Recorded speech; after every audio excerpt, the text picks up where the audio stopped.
चलिए स्लाइड में हम लोग देखते हैं एसेसरी ग्लैंड्स के बारे में। इसके पहले हमने मेल रिप्रोडक्टिव पार्ट्स के सारे ऑर्गन्स को देखा, फिर हम लोग रिप्रोडक्टिव डक्ट्स के बारे में देखे, एसेसरी डक्ट जिसको हम लोग बोलते हैं, हम लोग देख रहे हैं एसेसरी ग्लैंड्स के बारे में।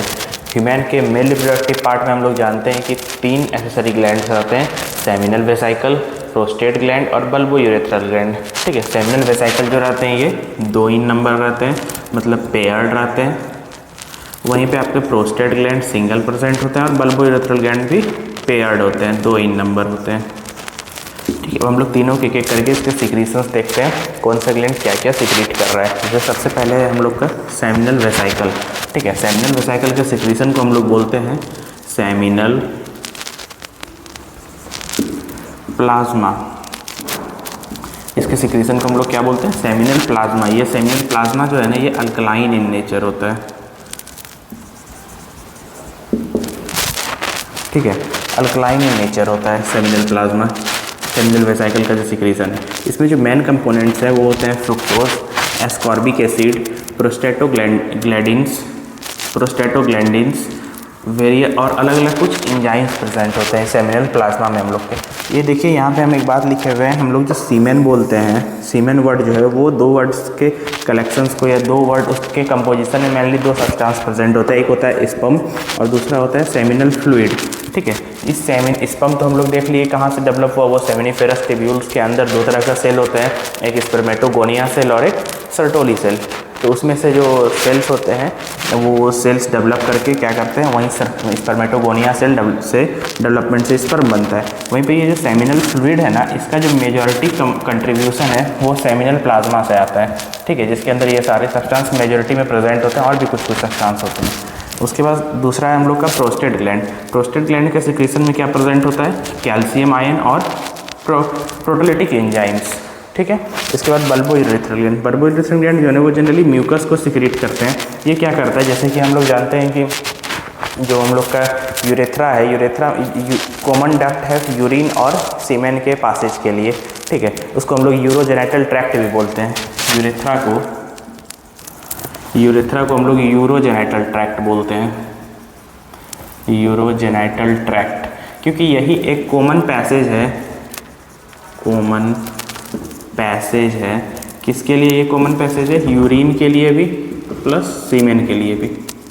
ठीक है, और हम लोग ये बात अच्छे से जानते हैं कि यूरिन जो होता है वो एसिडिक होता है नेचर में, क्योंकि यूरिन एसिडिक है नेचर वाइज। तो फिर यहाँ पे अगर सीमेन में जो प्रेजेंट हम लोग के स्पर्म जाएगा तो स्पर्म का डेथ हो जाएगा, स्पर्म वहाँ पे मर जाएगा, स्पर्म वहाँ पे आगे मोर्टेलिटी या फिर आगे स्पर्म को फ्यूज करने के लिए कैपेबिलिटी नहीं बचेगा उसके पास। ठीक है, तो उस चीज़ को पहले न्यूट्रलाइज करना होता है। ये जो एसिडिक इन्वायरमेंट है उस ट्यूब के अंदर प्रेजेंट यूरेथ्रा में, जिससे कि यूरिन पास होता है, उसको न्यूट्रलाइज करने के लिए बल्बो यूरेथ्रल ग्लैंड जो है वो म्यूकस सिक्रीट करता है, जो कि न्यूट्रलाइज करता है किसको, न्यूट्रलाइजेज the trace of acidic urine in the urethra. जो यूरेथ्रा से एसिडिक यूरिन पास आउट हुआ है उसको न्यूट्रलाइज करने में हेल्प करता है। उसके बाद लुब्रिकेशन में हेल्प करता है ग्लांस पेनिस का। जैसे हम लोग देखते हैं कि हम लोग का माउथ में सलीवा आता है, नोज़ के अंदर म्यूकस रहता है, आँख में हम लोग का हल्का पानी जैसा सब्सटेंस रहता है। ठीक है, ये सारी चीज़ क्या करता है, फ्रिक्शन को कम करता है और लुब्रिकेशन में हेल्प करता है कि ड्राई आउट ना हो जाए वो ऑर्गन। वैसे ये जो म्यूकस प्रेजेंट है ना, बल्बो यूरेथ्रल ग्लैंड जो सिक्रीट कर रहा है, ये लुब्रिकेशन में हेल्प करता है ग्लैंस पेनिस का। ग्लैंस पेनिस हम बताए हुए हैं क्या है, जो एक्सटर्नल जेनेटेलिया है मेल में, जो आगे का पार्ट पेनिस है एक्सटर्नल जेनेटेलिया, उसके आगे के पार्ट में एक बल्ज, एक स्वेल लाइक स्ट्रक्चर, फूला हुआ स्ट्रक्चर रहता है, जिसको हम लोग ग्लांस पेनिस बोलते हैं। ठीक है, अब यहाँ पे देखते हैं सीमेन जो है उसके अंदर मेन क्या क्या कंपोजिशन होता है। सबसे पहले स्पर्म होता है और सेमिनाइनल फ्लूइड होता है। यहाँ पे एक चीज़ देख लीजिए, ये जो सेमिनल वेसाइकल है ना, इसको हम बोले मेजॉरिटी ऑफ द कंपोनेंट होता है ये सेमिनल फ्लूइड का, ये अप्रॉक्स 60 to 70% होता है। ठीक है, वहीं पे प्रोस्टेट ग्लैंड का जो सिक्रीशन है ये होता है अप्रॉक्स 20 से 30%, और ये आपका बल्बो यूरेथ्रल ग्लैंड का जो सिक्रीशन है वो होता है 5 से 10%। ठीक है, ये डाटा याद रखने का एनसीईआरटी का डाटा है। देखिए एक बार में जो सीमेन इजैकुलेट होता है वो ओनली 3 to 4 ml ऑफ सीमेन होता है। एक इजैकुलेशन में जो पेनिस से सीमेन बाहर आता है, सीमेन इजैकुलेट होता है, वो ओनली 3 to 5 ml होता है, जिसका पीएच की 7.2 से 7.7 के आसपास है। मतलब देखिए ये नियरली टू न्यूट्रल पीएच है, ठीक है, न्यूट्रल है। लेकिन वहीं पे जो हम लोग का यूरेथ्रा था वो चूँकि एसिडिक था, तो उसको न्यूट्रलाइज करने के लिए यहाँ पे अल्कलाइन नेचर का सेमिनल वेसिकल सिक्रेट किया था, अपना अल्कलाइन नेचर होता है, इसके बारे में लिख लीजिए, ये अल्कलाइन नेचर का होता है, अल्कलाइन, ये अल्कलाइन नेचर का सिक्रेशन रहता है। और बल्बुलर सेल ग्लैंड भी म्यूकस जो प्रेजेंट है वो क्या करता है, न्यूट्रलाइज करने में हेल्प करता है। और एक इस बार जो हम लोग सीमेन इजैकुलेट करते हैं 3 to 4 ml, उसमें 200 to 300 मिलियन स्पर्म्स प्रेजेंट होते हैं, मीन्स अप्रॉक्स 1 ml में 100 मिलियन स्पर्म्स प्रेजेंट होते हैं, ठीक है। और ये मिनिमम रिक्वायरमेंट है अगर फर्टिलाइजेशन करना है, अगर वो स्पर्म जाकर के ओवा को फ्यूज करता है तो करना है उसको, या करना चाहता है नॉर्मली, तो फर्टिलाइजेशन के लिए यहाँ पे क्या है 60% must have normal shape and size. जैसे देखिए बहुत सारे स्पर्म्स इतने 200 स्पर्म्स एक बार में इजैकुलेट होते हैं या एक जगह पे रहते हैं, तो ऐसा नहीं है कि 200 मिलियन स्पर्म जो है वो सारा एक मतलब हेल्दी रहे या फिर कुछ किस मतलब प्रॉपर शेप एंड साइज का रहे। बहुत सारा उसमें टूट जाते हैं, जिसका टेल टूट जाता है, किसी का मेन बॉडी टूट जाता है, किसी का एक्रोसोम टूट जाता है, वो लोग नेक्स्ट पार्ट में देखेंगे क्या क्या पार्ट्स का नेम होता है उसका। तो वहीं पे क्या होता है, इसे मिनिमम 60% का नॉर्मल शेप एंड साइज रहना चाहिए। अगर हम 200 ले रहे हैं, 200 मिलियन स्पर्म्स रहते हैं, तो फिर कितना होना चाहिए अप्रॉक्स 120 मिलियन, 120 मिलियन स्पर्म्स को मिनिमम यहाँ पे नॉर्मल शेप एंड साइज का होना चाहिए। अब देखिए इसके बाद 40% मस्ट हैव विगरस मोटालिटी। मतलब देखिए यहाँ पे पहले तो ये 60% 120 मिलियन हुआ, अब इसका 40% करने का मतलब ये नहीं है कि 60 और 40 मिला के 100% हो गया।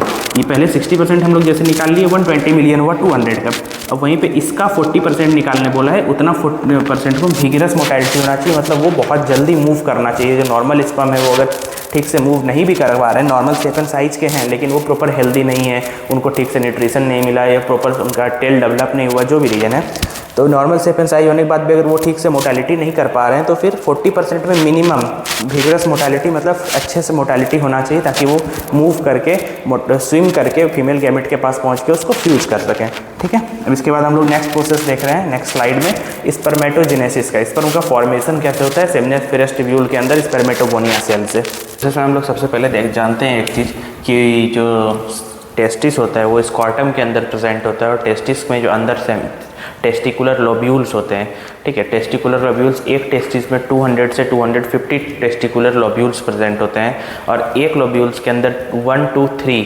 1 से लेकर के 1 भी हो सकता है, 2 भी हो सकता है, 3 भी हो सकता है, 1 से 3 सेमिनिफेरस ट्यूब्यूल्स प्रेजेंट होते हैं, जिसके अंदर की 2 टाइप ऑफ सेल्स होते हैं सेमिनिफेरस ट्यूब्यूल में। ये सब हम लोग पहले देख चुके हैं। कौन कौन से सेल होते हैं? सबसे पहले एक सर्टोली सेल्स होते हैं और दूसरा स्पर्मेटोगोनिया सेल्स होते हैं, ठीक है। सर्टोली सेल्स क्या करते हैं, जो यहाँ पे हम लोग देखेंगे नरिशमेंट प्रोवाइड करने का काम करते हैं, ठीक है। और स्पर्मेटोगोनिया सेल जो होते हैं उसी से स्पर्म का फॉर्मेशन होता है। कैसे फॉर्मेशन होता है स्पर्मेटोगोनिया सेल से, वो हम लोग यहाँ पे देख रहे हैं, ठीक है। देखिए सबसे पहले हम लोग जानते हैं कि जब प्यूबर्टी स्टार्ट होता है 11 to 12 ईयर के एज में अभी के टाइम पे, तो उस प्यूबर्टी के स्टार्टिंग एज में, प्यूबर्टी जब स्टार्ट होता है उस टाइम पे क्या होता है, इस स्पर्मेटोजेनेसिस प्रोसेस भी बिगिन हो जाता है, ठीक है। सबसे पहले हम लोग जानते हैं स्पर्मेटोगोनिया सेल जो है वो 2n इन नंबर होता है। 2n इन नंबर मतलब इसके पास 2n क्रोमोसोम्स होते हैं। इसका मतलब क्या है, एक नॉर्मल ह्यूमन बॉडी में कितने क्रोमोसोम्स होते हैं? 23 पेयर, ठीक है, जिसमें एक हम लोग के पास सेक्स क्रोमोसोम होता है। इसको हम लोग ऐसे लिख सकते हैं 44, टोटल ये कितना हो जाएगा 46 हो जाएगा, 44 प्लस XY इतना क्रोमोसोम है अभी, ठीक है। ये 44 हो गया, 45, 46, टोटल 46 क्रोमोसोम हुआ। 2n नंबर क्रोमोसोम है। अब यहाँ पे माइटोसिस होता है, ठीक है। माइटोसिस मतलब ये जैसा है सेम इसके जैसा, यहाँ पे कोई क्रोमोसोम के नंबर में चेंजिंग नहीं आएगा। ये माइटोसिस क्यों होता है? मान लीजिए कोई एक फ्रूट खा रहे हैं हम लोग, ठीक है, वो दुनिया का आखिरी फ्रूट है, ठीक है। या फिर हम लोग मान लीजिए एक फ्रूट खा रहे हैं, आखिरी नहीं भी है अगर उसको मानते हैं हम लोग, तो अगर उस फ्रूट का कभी भी हम लोग बीज को फिर नहीं डालेंगे तो धीरे धीरे वो फ्रूट ख़त्म हो जाएगा एक टाइम के बाद। उस फ्रूट का बीज से अगर वो ग्रो कर रहा है बीज से, तो अगर वो स्टेम कटिंग एक और मेथड से ग्रो हो रहा है तो उसका बात नहीं कर रहे हम। जो भी ऐसा फ्रूट जिसका कि बीज से ग्रो होता है, अगर उसका हम लोग बीज को फिर से प्लांट नहीं करेंगे सॉइल के अंदर, तो फिर एक न्यू प्लांट बनेगा नहीं, फिर धीरे धीरे वो स्पीसीज खत्म होते चल जाएगा, हम लोग खाते जाएंगे। तो वैसे ही यहाँ पे जो ये स्पर्मेटोगोनिया सेल है, ये अगर डेवलप करके स्पर्म बना लेगा तो फिर यहाँ पे पुराना कुछ सेल बचेगा ही नहीं, जो कि फिर बाद में स्पर्म बना सके। एक बार में सब स्पर्म बना लेगा फिर खत्म हो जाएगा। ठीक है। तो वहीं पे यहाँ पे क्या होता है ना, दो टाइप ऑफ सेल बोलता है, हम लोग इसको समझने के लिए लिखते हैं ऐसा, टाइप ए और टाइप बी। टाइप ए क्या होता है, ये माइटोसिस करके ये टाइप ए बन जाता है, बाद में यही फिर यहाँ पे स्टोर हो गया और ये टाइप बी में कंटिन्यू होगा। मान लीजिए यहाँ पे टोटल 10 सेल बना, ठीक है, 10 सेल में अभी एक सेल इधर आ गया, बाकी 9 सेल स्टोर हो गया, बाद में उसमें से फिर एक सेल निकलेगा जो फिर इधर प्रोसेस कंटिन्यू करेगा, फिर 9 सेल स्टोर हो जाएगा, ताकि वो आगे वो चलते रहे बार बार प्रोसेस, वो प्रोसेस वहाँ पे खत्म ना हो जाए, ठीक है। इसके लिए ये जो टाइप ए बना, ये यहाँ पे क्या हुआ, मोर टाइप ए सेल, ये फिर से टाइप ए सेल बनाने में ही अपना काम करेगा, फोकस लगाएगा। और टाइप बी जो है वो 2n इन नंबर है, मतलब इसके पास भी क्या होगा 44 प्लस XY क्रोमोसोम। यहाँ पे देखिए, यहाँ पे डिवीज़न हो रहा है माइटोसिस के थ्रू, इसको हम लोग बोलते हैं डिवीजन फेज, या फिर इसको मल्टीप्लिकेशन स्टेज भी बोल सकते हैं हम लोग, मल्टीप्लिकेशन स्टेज, इसको हम लोग क्या बोलते हैं, मल्टीप्लिकेशन स्टेज, ठीक है। इसके बाद देखिए यहाँ पे होने के बाद यहाँ पे क्या हो रहा है, अब एक सेल टाइप बी सेल का फॉर्मेशन हो गया। हम लोग जानते हैं जब भी कोई सेल डिवाइड करता है, सबसे पहले क्या डिवाइड होता है, उसका न्यूक्लियस डिवाइड होता है, जिसको हम लोग कैरियोकाइनेसिस बोलते हैं। फिर उसके बाद साइटोकाइनेसिस होता है, साइटोप्लाज्म का डेवलपमेंट होता है उसमें। तो ऐसे यहाँ पे सेल तो डिवाइड कर गया, इसका ग्रोथ होगा, फिर वो मैच्योर करेगा तो ही डिवीजन होगा। एक नॉर्मल कोई सेल डिवाइड करता है, 2 डॉटर सेल बनाता है, ठीक है, बैक्टीरिया केस में अगर लेते हैं, तो फिर उसमें और फिर से डिवीजन करने में बीच का एक कोई ग्रोथ फेज आता है जिसमें वो मैच्योर होता है। वैसे ही यहाँ पे एक ग्रोथ हो रहा है, यहाँ पे ये जस्ट सेल डिवीजन हुआ, फिर इतना सा का टाइम में ये ग्रोथ हुआ, इसको हम लोग क्या बोलते हैं, ग्रोथ स्टेज। सबसे पहले यहाँ पे मल्टीप्लाई हुआ सेल, उसके बाद ग्रोथ हुआ यहाँ पे, ठीक है। ग्रोथ होकर के क्या बनाता है, ये प्राइमरी स्पर्मेटोसाइट। इसका भी कॉन्फ़िगरेशन देखिए क्रोमोसोम का वही है, 44 प्लस XY, ठीक है। यहाँ पे भी अभी प्राइमरी स्पर्मेटोसाइट्स जो बनाया, ये टाइप बी सेल डिवाइड करके, डिवाइड यहीं पे हो गया था, डिवाइड करने के बाद ग्रोथ करके वो क्या किया, उसके पास भी कॉन्फ़िगरेशन है 44 प्लस XY ही है। वहाँ पे फिर मियोसिस 1 का होगा, मियोसिस 1 में क्या पे होगा, यहाँ पे अब क्रोमोसोम का नंबर डायरेक्टली हाफ हो जाएगा। यहाँ पे क्या हो जाएगा 22 प्लस X एक साइड में और 22 प्लस Y एक साइड में। ये अगर जाकर के फ्यूज़ करेगा तो डॉटर चाइल्ड होगी, और यहीं पे अगर एक ये फ्यूज़ करेगा तो जाकर के ये बॉय चाइल्ड होगा, ठीक है। अब देखते हैं यहाँ पे जब ये मियोसिस 1 हुआ प्राइमरी स्पर्मेटोसाइट्स का, तो क्रोमोसोम्स नंबर दोनों में हाफ हो गए, और जो ये 2 न्यू सेल बने इसको हम लोग क्या बोलते हैं, सेकेंडरी स्पर्मेटोसाइट। इसमें क्रोमोसोम नंबर हाफ हो गए हैं, देखिए n number of chromosome present है। ये सेकेंडरी स्पर्मेटोसाइट जो है ये फिर आगे मियोसिस 2 करता है और 4 स्पर्मेटिड्स में चेंज हो जाता है ये, ठीक है। यहाँ पे देखिए सबसे पहले हम फिर से स्टार्टिंग से बता रहे हैं, स्पर्मेटोगोनिया सेल है, वो डिवाइड किया 2 टाइप ऑफ सेल्स में। एक सेल जो फिर से यहाँ पे ये प्रोसेस को कंटिन्यू कर पाए, वो रिजर्व में स्टोर हो गया, और जो इधर एक सेल आया वो क्या हुआ कि वो सबसे पहले यहाँ पे डिवीजन के बाद ग्रोथ हुआ उसमें साइटोप्लाज्म में, और प्राइमरी स्पर्मेटोसाइट बनाया। प्राइमरी स्पर्मेटोसाइट्स में मियोसिस 1 हुआ और उसका क्रोमोसोम्स का नंबर हाफ हो गया, पहले 44 प्लस XY था, अब 22 प्लस X और 22 प्लस Y हो गया। इसके जस्ट बाद फिर यहाँ पे सेकेंडरी स्पर्मेटोसाइट जब फॉर्म हो गया तो मियोसिस 2 होता है यहाँ पे, जिसके बाद की स्पर्मेटिड्स का फॉर्मेशन होता है। यहाँ पे ये भी n नंबर होगा, ठीक है, n।